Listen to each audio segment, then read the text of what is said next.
एक बोर्ड है, board of peace. एक जगह है गजा, जहां इस बोर्ड ऑफ पीस के परखच्चे उड़ रहे हैं। परखच्चे उड़ाने वाला भी कोई नहीं, लाडला इजराइल है।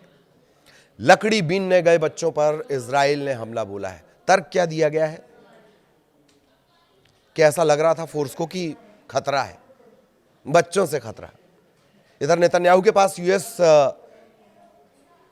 का एक टीम पहुंची हुई है, विशेष दूत पहुंचे हुए हैं, तो क्या कोई फटकार लगा पाएंगे? और अब तक कुल मौतों का आंकड़ा 71,000 के पार हो चुका है। गजा में बोर्ड ऑफ पीस और स्थायी शांति की योजनाओं के बीच जमीनी हकीकत भयावह हो चली है। कौन रोकेगा इजराइल को? क्या हकीकत है? क्या यह आंकड़ा पहुंच चुका है? नमस्कार, मैं ललित प्रजापति। आज इसी के इर्द गिर्द चर्चा। अमेरिकी दूत इजराइल से बातचीत कर रहे हैं और इजरायली हमलों में लकड़ी बीनने के लिए निकले 2 मासूम बच्चों की मौत हो गई। युद्ध विराम के बाद भी सैकड़ों लोग मारे जा चुके हैं। रफा सीमा खोलना भी बंधक की तलाश से जोड़ा गया है। गजा में शांति सिर्फ कागजों पर दिख रही है या दिखाई जा रही है। गजा में शांति के नाम पर जिस समय बोर्ड ऑफ पीस की बात हो रही है, उसी वक्त जमीनी हकीकत और ज्यादा डरावनी बनती जा रही है। अमेरिका के दूत जारेड कुशनर और स्टीव विटकॉफ, विशेष दूत स्टीव विटकॉफ, वो इजराइल पहुंचे हैं। प्रधानमंत्री बेंजामिन नेतन्याहू से मुलाकात की है। इस बैठक का मकसद था गजा का भविष्य, हमास को निहत्था करना और युद्ध विराम को स्थायी शांति में बदलना। लेकिन इन सब के बीच गजा में इजरायली हमले जारी हैं। 2 बच्चों की जान चली गई। सिर्फ हवाई बातें कही जा रही हैं। सीज फायर के बाद से, युद्ध विराम के बाद से ऐसा लगता है कभी इजराइल रुका ही नहीं है। उसका भी आंकड़ा हम आपको बताएंगे। शनिवार सुबह उत्तरी गजा में 2 फलस्तीनी लड़के मारे गए। दोनों चचेरे भाई थे। मोहम्मद की उम्र 14 साल थी, सुलेमान उससे 1 साल छोटा था, 13 साल का। अपने परिवार के लिए लकड़ी इकट्ठा करने निकले थे ताकि ठंड में खाना पकाया जा सके, घर को गर्म रखा जा सके। उससे सेना को खतरा लग रहा है, इजराइल की सेना को, आईएसजी को, जो अपने आप में एक बहुत बड़ी फोर्स है। इन दोनों के शव अल शिफा अस्पताल में लाए गए। वीडियो में एक पिता अपने बेटे का शव गोद में लिए रोता दिखा है। इजरायली सेना का दावा यह कि उसके सैनिकों को खतरा महसूस हुआ और फिर यह कार्रवाई की गई। सेना ने यह भी कहा कि वे बच्चे नहीं थे।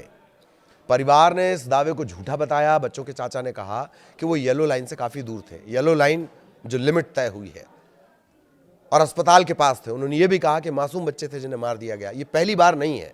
इससे पहले नवंबर में 8 और 10 साल के 2 बच्चे लकड़ी बीनने गए थे और ड्रोन हमलों में मारे गए थे। तब भी सेना ने उन्हें संदिग्ध बताया था। अब आंकड़े देख लीजिए। गजा के स्वास्थ्य मंत्रालय के मुताबिक युद्ध विराम लागू होने के बाद से अब तक 484 लोग मारे जा चुके हैं। 1300 से ज्यादा घायल हुए हैं। अक्टूबर 2023 से अब तक कुल मौतों का आंकड़ा अगर आप देखेंगे 71,000 से ज्यादा पहुंच गया है। बीते हफ्ते कम से कम 11 लोग हमलों में मारे गए हैं। 3 पत्रकार भी इसमें शामिल थे। और कौन थे? जो मिस्र की राहत समिति के लिए काम कर रहे थे। मिस्र कौन है?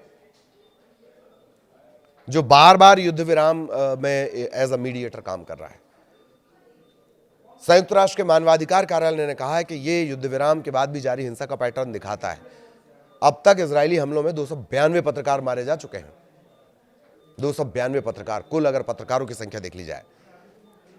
इधर जेरेड कुशनर और स्टीव विटकॉफ की जो इजरायली पीएम नेतन्याहू से मुलाकात है, ये ट्रंप के उस ऐलान के बाद हुई है जिसमें उन्होंने बोर्ड ऑफ पीस बनाने और गजा समझौते के दूसरे चरण की बात कही थी। 20 पॉइंट्स है ना, अलग अलग चरण है, दूसरे चरण की बात कही थी।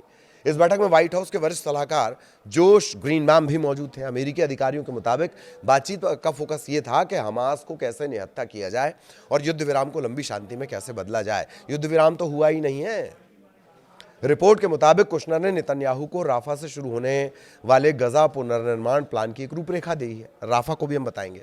इस योजना में हमास को पूरी तरह निहत्था करने का रोडमैप भी शामिल है। अमेरिका ने हमास के हथियार खत्म करने के लिए 100 दिन का लक्ष्य तय किया। इसमें भारी हथियार हटाना, सुरंगों का नेटवर्क तोड़ना और गोला बारूद को पूरी तरह खत्म करना शामिल है। इस बीच इजराइल ये साफ कर रहा है कि रफा क्रॉसिंग तब तक नहीं खोली जाएगी जब तक आखिरी बंधक रणगवली का शव नहीं मिल जाता। नेतन्याहू का कार्यालय ये कह रहा है कि गजा में खास ऑपरेशन चल रहा है ताकि उसकी तलाश की जा सके। जब ऑपरेशन पूरा होगा तब राफा सीमा खोली जाएगी। रफा क्रॉसिंग को जान लीजिए, गजा पट्टी और मिस्र के सिनाई प्रायद्वीप के बीच ये एकमात्र सीमा चौकी है। इस पर सीधे तौर पर इजराइल का नियंत्रण नहीं है। सीधे तौर पर यह गजा के निवासियों के लिए दुनिया से जुड़ने और मानवीय सहायता प्राप्त करने का सबसे महत्वपूर्ण निकास मार्ग है, जो मिस्र द्वारा नियंत्रित होता है। यह 2.3 मिलियन लोगों की आबादी वाले गजा के लिए जीवन रेखा माना जाता है। इसे फिलहाल इजराइल ने फलस्तीन वाले साइड से, दूसरे साइड से बंद कर रखा है। इसे तब भी बंद करके रखा गया था जबकि रेड क्रॉस की मदद या युद्ध में जो मदद पहुंचती है बच्चों के लिए, जख्मी लोगों के लिए, बीमार लोगों के लिए, तब भी इसे बंद रखा गया था। यह ऐसा सीज फायर है जो एक तरफा चल रहा है। सीज फायर के बाद इजराइल चाहे जो कर ले, लेकिन फलस्तीन से हमास को निपटाना है।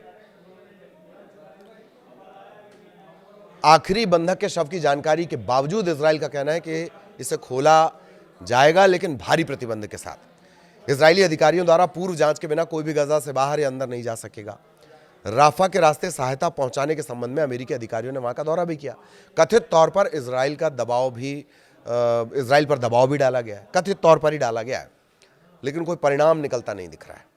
वापस खबर पर आएंगे। ये सिर्फ 2 या 3 बच्चों की मौत की कहानी नहीं है। इजराइल ने युद्ध विराम के दौरान गजा पर हमला किया, इसमें 100 से अधिक फलस्तीनी बच्चे मारे गए हैं। अक्टूबर 2025 में युद्ध विराम लागू होने के बाद से इजराइल ने 104 दिन में, करीब 104 दिन में 89 बार, 1 कम 90, 89 बार गजा पर हमला किया है। यूनिसेफ का कहना यह है कि इन हमलों में 100 से ज्यादा फलस्तीनी बच्चों की जान चली गई। ये तो ऑन रिकॉर्ड है कितने बच्चों की जान गई होगी। 100 तो एक आंकड़ा है, कितने बच्चों की जान गई होगी जो रजिस्टर्ड ही नहीं हुए होंगे। तो 100 से ज्यादा फलस्तीनी बच्चों की मौत हो गई है। इसमें कम से कम 60 लड़के और 40 लड़कियां शामिल हैं। गजा जिस हाल में पहुंच चुका है, 10 साल तो वहां का मलबा हटाने में लगेगा। अभी भी स्थायी शांति वहां पर नहीं है। इजराइल बार बार वहां पर हमले कर रहा है। 104 दिनों में 89 बार हमले, 71,000 को पार कर गया मौतों का आंकड़ा। जब शांति स्थायी हो जाएगी तब मलबा हटाने में सिर्फ 10 साल लगेगा। उस शमशान से जो टेररिस्ट का हेल्प सेंटर बताकर तबाह कर दिया गया, गजा की हम बात कर रहे हैं। और बच्चे इसलिए मार दिए जाते हैं कि वो संदिग्ध नजर आते हैं इजराइल फोर्स को। और मजाल है कि पूरी दुनिया में जबरन शांति लाने वाला अमेरिका इजराइल की कनपट्टी लाल कर सके। इन्हीं तमाम सवालों के साथ फिलहाल इजाजत दीजिए। आगे भी अपडेट आप तक पहुंचाएंगे। नमस्कार।